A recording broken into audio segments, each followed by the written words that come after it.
Hey, Jackson, where are you? It's getting kind of late. Jackson, is everything okay? Has something happened?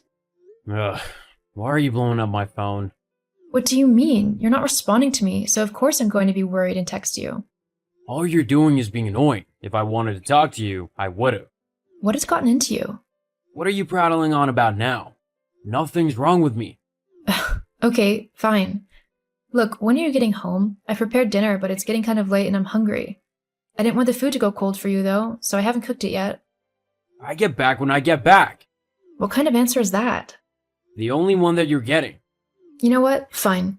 I don't know what's gotten you into such a mood, but I've had enough of it. I'm putting the dinner in, and if it's cold by the time you get back, then that's your problem. You can put it in the microwave or something. Wow, what a caring wife you are. Hey, I've tried to ask you when you'll be back and been nothing but nice, but you've been a complete jerk, so I've given up. If you want to apologize, then we can start this evening over. Why would I apologize to you? You should be the one saying sorry to me. I'm your husband, and you should be doing whatever I say. That's what a good wife would do. Excuse you? You heard me. This isn't the first time you've acted out like this. I mean, this is the first time in ages that you even bother to cook. A good wife would do that daily, and would have it ready for when her husband got home, no matter what time it was. I can't believe what you're saying right now. Are you actually telling me that I should be nothing but a good little housewife who does whatever her husband demands of her? Well, yeah, that's what marriage is. No, it really isn't. Of course it is. You made a vow that when we got married that you would honor and serve me like a good and obedient wife should. At no point in our marriage vows did I say anything like that at all. In fact, our vows promised that we would treat each other with respect and equality, that we would share our burdens and help each other in whatever we do in life. But I can honestly say that you've done none of that. Yes, I have. I make the money that you used to go and selfishly spoil yourself with. So you better be grateful, as I could just as easily take that money away. Then what would you do, huh? The least you could do is your wifely duties of housework and making sure everything is perfect for when I get back after a long, hard day at work. Ha, that's funny. You working hard? Last I heard, your boss was threatening to fire you, as you were performing well below target and your attitude with the customers was abysmal. Well, at least it was with a woman. Figures. Where'd you hear that? I have friends, you know. Well, it's not true. They're just trying to paint me out in a bad light, because they're jealous and intimidated by me. And anyway, you shouldn't be talking to other men. I'm your husband, and I'm the only one you should talk to. I'm not some possession. I am my own person, so I'll talk to whoever I want. And anyway, if you're not even going to come home, then why should I bother sitting around waiting for you? I see you need some time to reflect on your poor behavior. In that case, I'm leaving, and I'm taking the money I make with me. You'll not receive a dime off of me until you apologize for how you've behaved to me. Oh no, what am I ever going to do without your constant moaning and sexist remarks? Just you wait. You'll soon realize how much you need me and my money, and you will come crawling back to me. You just better hope I'm in the mood to forgive you. Ha, it's funny. The remarks you've made today have had me laughing more than I ever have since I met you. If anyone is going to be begging the other one, it's going to be you. And I know for certain I'm not going to be taking you back. We'll see.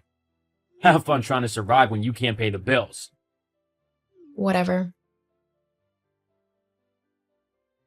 Hey, Vaughn, are you there? Hey Thomas, what's up? I heard about you and Jackson. Are you doing okay?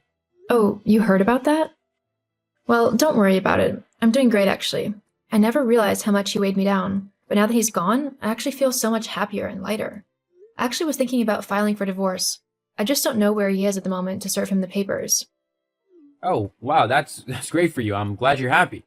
As for where Jackson is, he's actually crashing at his mom's place. When he left you, he came and told me about it. To be honest, though, I'm glad you've realized what kind of guy he is. I mean, he wasn't so bad when we were kids, but he's definitely gotten way worse over the years. Tell me about it. Yeah, I've been trying to distance myself from him, actually. I don't really want to have someone like him in my life anymore. I mean, who would want to be friends with someone so horrible? I know how you feel. I bet he's causing his mom grief as well, being at hers. Definitely. They were screaming at each other before the first day was over. I feel bad for her. He just does whatever he wants without regard to anyone else. Not to mention the fact that he's broke and owes loads of people money. including me.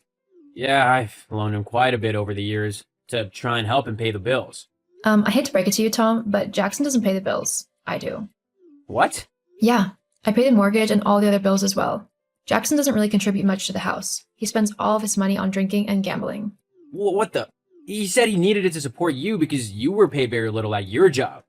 I didn't want you to suffer, so I helped out. That's very sweet of you, Tom, and I'm sorry that he lied to you about it. I actually earn a lot more than Jackson, so I was never in trouble. Well, I'll be demanding my money back from him ASAP. Don't be afraid to get the courts involved either. I'm sure they could help you. But I think we should get our own back as well. For all the horrible things he said and done to us. What did you have in mind? Well... Hello, Yvonne. I know it's been a while since you last heard from me. And I bet you're ready to about apologize for your unruly attitude and beg for me to come home. Am I right? Jackson, has it really been a month already? I guess time really does fly when you're finally having fun. What are you on about? You can't have been having fun. You should have been crying and begging for me to come back home. Oh, I see. You're just trying to make it seem like you were okay without me. You don't need to lie. We both know you've been a wreck since I've been gone. No need to worry, though. Once you apologize, I'll come back home. That's not the case at all. I can honestly say that I've loved every moment away from you, and that I will be happy for the rest of my life knowing that I will never have to deal with you again after this. What? What do you mean? Exactly what I said. With you gone, I was finally able to see that I deserve much better than you, and that you were actually holding me back from a better life. Don't be ridiculous. I'm the only thing in your life that makes it worthwhile. Without me, you're nothing. See? It's that kind of negativity and vile abuse that I haven't missed. Whatever. We can talk about it when I get back home. Make sure you have my dinner ready for me. I'll be there soon. Well, I mean, good luck with that. But the family who lives there now might not be so welcoming to a stranger bursting into their home. Huh? Such a witty repartee. If you didn't understand, and no surprise with that pea-sized brain of yours, I've sold the house. You what? Sold the house. Geez, do try and keep up. Well, why would you do that? That was my home. Actually, it was my home. My name was on the mortgage, and I paid all of the bills, so I could do whatever I wanted with it. I'm still your husband, so I'm entitled to half of that money. Give it to me now. What? Not even a please? Anyway, you're not entitled to anything. It was my money, and Thomas and I have used it however we wanted to. What do you mean? Oh, well, after your little tantrum, Thomas messaged me to see how I was doing. We got to talking and soon began seeing each other. Actually, we're on a little trip right now. We used the money from the house. How could you do this to me? You're my wife. About that. You'll be receiving some papers in the post soon. Make sure to sign them. What papers? They're divorce papers. I finally had enough of you and I never want to see you again. You're a petty, sexist, and small man whose only joy in life is demeaning those around you. I'm sorry I wasted so much time on you already. Thankfully, I can start righting that wrong and living my life to the fullest, without you. You won't be able to survive without me. You need my money to pay the bills.